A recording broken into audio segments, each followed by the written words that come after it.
प्यारे बच्चों, स्वागत है आपका इस डिजिटल क्लास में। और आज की क्लास आपके लिए बहुत इंपॉर्टेंट होगी, जिसका नाम है लाइट। और ये फिजिक्स के 10th ग्रेड का पहला चैप्टर है, जिससे कि आपको मैक्सिमम से मैक्सिमम बोर्ड एग्जाम में आपके 10 मार्क्स आते ही आते हैं।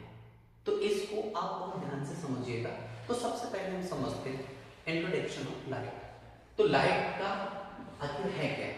तो लाइट कुछ नहीं है, light is the form of energy that provides the sensation of vision. Light एक ऐसी एनर्जी है जिसके थ्रू हम ऑब्जेक्ट को देख सकते हैं, समझ सकते हैं। विदाउट लाइट के क्या हमें चीजें दिख सकती हैं? नहीं। जहां लाइट पड़ती है ऑब्जेक्ट पे पड़ती है, उसके बाद हमारी आंखों तक आती है टकरा के, और उसके बाद हम उनको देख पाते हैं। जहां लाइट का अगर यानी कि बाउंस बैक नहीं होगा तो हमें चीजें नहीं दिखाई देगी। जैसे कि हमें एयर दिखाई क्यों नहीं देती है? उसका सीधा सा मतलब है कि एयर के पार्टिकल्स जो है वो बहुत ही ज्यादा टाइमिंग होते हैं, इस वजह से हमें वहां से लाइट का बाउंस बैक नहीं हो पाता, इस वजह से दिखाई नहीं देती है। तो यहाँ पर कुछ चीजें हैं, कॉमन फिनोमिना है लाइट की। Associated with the light are the image formation by mirrors and twinkling of stars, the beautiful colours of rainbow and bending of light in a medium and so. बहुत सारे ऐसे phenomena हैं जिनको हम आगे chapters में देखेंगे, वन बाय वन करके एक्सप्लेनेशन करेंगे। तो सबसे पहले हम समझते हैं प्रॉपर्टी ऑफ लाइट के बारे में। पहली प्रॉपर्टी क्या है कि electromagnetic wave so does not require any medium to travel. Light को एक जगह से दूसरी जगह पर ट्रेवल करने के लिए किसी भी मीडियम की जरूरत नहीं होती। आप कहोगे सर मुझे समझ में नहीं आया कि कौन सी मीडियम की। तो भाई जब आप अपने घर से क्लासरूम के लिए, स्कूल के लिए जाते हो तो कोई ना कोई आपको यानी कि रिक्शे की जरूरत पड़ती है, साइकिल की जरूरत पड़ती है, बाइक की जरूरत पड़ती है, बस की जरूरत पड़ती है। तो जिसके थ्रू आप आ रहे हो, जिसकी आप हेल्प ले रहे हो, वो आपके लिए मीडियम है। तो उसी तरीके से लाइट जो है वो अपने आप में इतना पावरफुल है, वो कहता है भाई मुझे किसी की जरूरत नहीं। तो light not required any medium to travel. बात समझ में आई? अगर बात समझ में आ गई बहुत अच्छी बात है। नेक्स्ट है light tend to travel in straight line. Light जो है वो कभी भी इधर उधर ऐसे से नहीं जाती। लाइट हमेशा कैसा? सीधे यानी कि स्ट्रेट लाइन पे चलती है। Next, light has the nature that is the wave nature and the particle nature. इसका आपको एक्सप्लेनेशन बहुत अच्छे से आगे की क्लास में मिलेगा, लेकिन यहाँ पर थोड़ा सा आप समझ लीजिएगा कि लाइट का भाई ड्यूअल नेचर होता है। अब ड्यूअल नेचर आप समझते हो ना, जैसे आपके दो फ्रेंड्स हैं, आपने एक पहली बात किसी को और बता दी, उसको कोई और बता दी, उन दोनों में बात हुई, उसने कहा अरे मुझे तो ये बताई, उसने ये बताई, यानी कि वो बहुत दोगला है। It means that light also have dual nature. कौन सा? एक तो wave nature, second is particle nature. Okay, light cast shadow.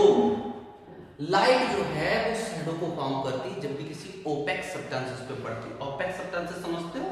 OPEC substances वो सब्सटेंसेस जिस पे लाइट पड़ेगी बट उससे आर पार नहीं जा सकती, ट्रांसपेरेंट नहीं हो सकती, है ना। ट्रांसपेरेंट 3 मीडियम्स होते हैं ना। पहला आपका कौन सा होता है? ओपेक, ट्रांसपेरेंट, और थर्ड होता है आपका ट्रांसलूसेंट, जिसमें आपको धुंधला धुंधला दिखाई देता है ना उसको। जैसे कि आपका पॉलीथीन होता है वो ट्रांसलूसेंट होता है, जिसमें आप क्लियर कट देख पाते हैं वो ट्रांसपेरेंट होता है, जिसमें बिल्कुल नहीं दिखाई देता वो आपका ओपेक सब्सटेंसेस होता है।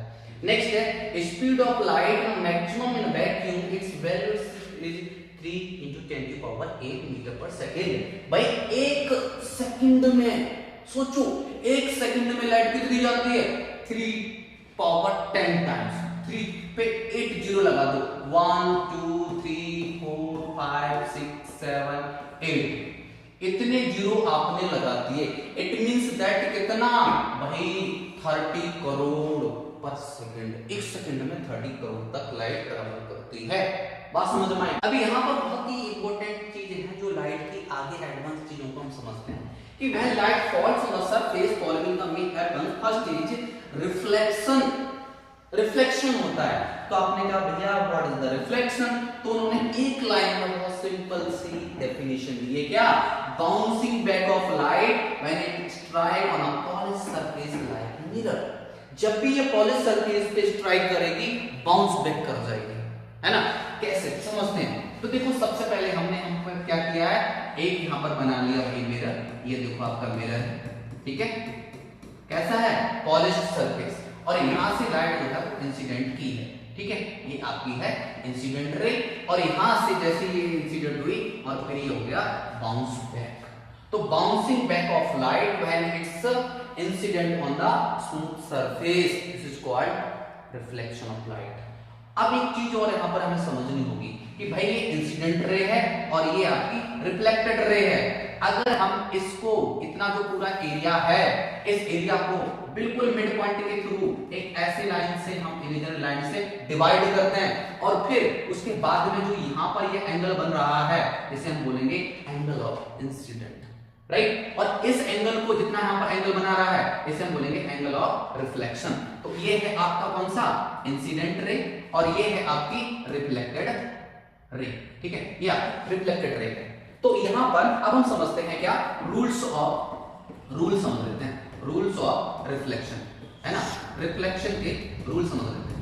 पहला रूल क्या है भाई, पहला रूल क्या है, पहला रूल ये है कि देखो ये है आपकी इंसिडेंट रे और इसको हम बोलते हैं नॉर्मल, एक ऐसी लाइन जो दोनों को इक्वल पार्ट में डिवाइड कर रही है, दिस इज कॉल्ड नॉर्मल। तो इसको हम नॉर्मल कहते हैं, ये एक इमेजिनरी लाइन है जो कि हमने क्रिएट की है, राइट। तो नॉर्मल, तो पहला कंडीशन समझना कि incident ray, normal and reflected ray, तीनों की तीनों ये हैं वो लाई करते हैं एक सेम प्लेन पे, समझना क्या, इंसिडेंट रे और नॉर्मल, थर्ड क्या, reflected ray, are lie in same plane, एक ही प्लेन पर वो लाई करेंगे। सेकंड रूल क्या है, सेकंड रूल इसका ये है कि भाई एंगल ऑफ इंसिडेंट इक्वल होगा आपका एंगल ऑफ रिफ्लेक्शन। बस समझ में आई? तो ये है आपके रिफ्लेक्शन का थोड़ा सा इंट्रोडक्शन। मुझे उम्मीद है कि आपको ये छोटी सी पॉइंट्स को समझ में आ गए होंगे। नेक्स्ट पार्ट है इसका रिफ्रैक्शन। रिफ्रैक्शन क्या होता है उसको हम समझते हैं, ठीक है। तो रिफ्रैक्शन में हम समझेंगे कि भाई रिफ्रैक्शन क्या है, लाइट अभी तो यहां से आ रही थी और बाउंस बैक कर रही थी, लेकिन रिफ्रैक्शन में ऐसा नहीं होगा। रिफ्रैक्शन में क्या होगा, रिफ्रैक्शन में ये होगा कि भाई मीडियम होंगे दो, एक मीडियम 1 और एक मीडियम होगा 2, और जैसे ही लाइट आएगी, और मैंने क्या कहा, जैसे लाइट इंसिडेंट होगी तो वहां पर एक इमेजिनरी लाइन को ड्रॉ कर दूंगा जिसको आप क्या बोलते हो, यस नॉर्मल, ठीक है, ये आपका नॉर्मल है। तो लाइट जो है ये मीडियम 1 है और ये मीडियम 2 है, और मीडियम यहां पर आपके होते हैं, दो मीडियम होता है, एक होता है आपका रेयर मीडियम और एक होता है डेंसर मीडियम, ठीक है। रेयर मीडियम में क्या होता है, जो पार्टिकल्स होते हैं वो बहुत दूर दूर होते हैं, यानी कि स्पेस जो है वो ज्यादा होता है, और डेंसर मीडियम में जो पार्टिकल्स होंगे वो बहुत क्लोजली होंगे, है ना। अब जैसे यहां पर ये जो रेयर मीडियम है, मान लो कि ये है आपका एयर, और यहां पर डेंसर मीडियम है, ये है आपका वाटर, ठीक है। तो अब एयर के जो पार्टिकल्स हैं वो दूर दूर होंगे, वाटर के जो पार्टिकल्स हैं वो बहुत ज्यादा क्लोजली होंगे, तो इसलिए हम इसको डेंसर मीडियम कहेंगे। अब आप लोगों सर ये क्यों समझा रहे हो, वो मैं इसलिए समझा रहा हूं भाई कि ये है आपकी इंसिडेंट रे, और जैसे ही इंसिडेंट रे एयर से होकर डेंसर मीडियम में जाएगी तो इस लाइट को जाना तो चाहिए था भाई साहब, कैसा, सीधा ऐसा जाना चाहिए था, बट वो ऐसे नहीं जाकर क्या करती है, इस नॉर्मल की तरफ बेंड हो जाती है, इस नॉर्मल की तरफ बेंड, देखो इसको जाना चाहिए था सीधा ये, और बट वो इतना एंगल से क्या हो गई, बेंड हो गई। तो क्या निष्कर्ष निकला, क्या रिजल्ट निकला कि when light go from one medium to another medium then change their path, वो अपना रास्ता चेंज कर लेती है, वो अपने रास्ते को बदल देती है। इसी पूरी प्रोसेस को हम क्या कहते हैं भाई, रिफ्रैक्शन ऑफ लाइट। शायद आपको समझ में आ गई होगी। नेक्स्ट है आपका एब्जॉर्प्शन, यानी कि लाइट एक ऐसे मीडियम में जाए, एक ऐसी जगह पर जाए वहां से वो टोटली एब्जॉर्ब कर ली जाए और कुछ भी वहां पर बाउंस बैक होकर नहीं आए, then we can say that is the light absorption. Clear हुई बात? चलिए, तो इतनी सी बात आपको अगर समझ में आ गई है तो नेक्स्ट हम पॉइंट आपका शुरू करते हैं, जिसका नाम है क्या, क्या नाम है भाई, जिसका नाम है, बहुत प्यारा सा एक टॉपिक निकल के आता है जिसका नाम है मिरर, ठीक है। ये मिरर क्या होता है, डेली आप डे टू डे लाइफ में देखते हैं, जिसको यूज करते हैं आप मिरर के लिए। तो देखो मिरर को समझने के लिए सबसे पहले हम क्या करते हैं, एक सीधी सी लाइन ड्रॉ करेंगे और एक साइड पे पॉलिश कर देंगे, क्योंकि जब भी आपने मिरर को देखा होगा तो उसका एक जो सरफेस होता है वो कैसा रिफ्लेक्टिंग सरफेस होता है और दूसरी साइड पे उसकी पॉलिश होती है ना, तब वो आपका मिरर बन जाता है। तो हमने क्या किया यहाँ पर, इसके एक साइड पे ये कौन सा एरिया है, तो आपका ये जो है वो पॉलिश एरिया है, ठीक है, ये पॉलिश एरिया है आपका। और ये जो है वो कैसा है, ये आपका है रिफ्लेक्टिंग, ये रिफ्लेक्टिंग सरफेस है आपका, ठीक है।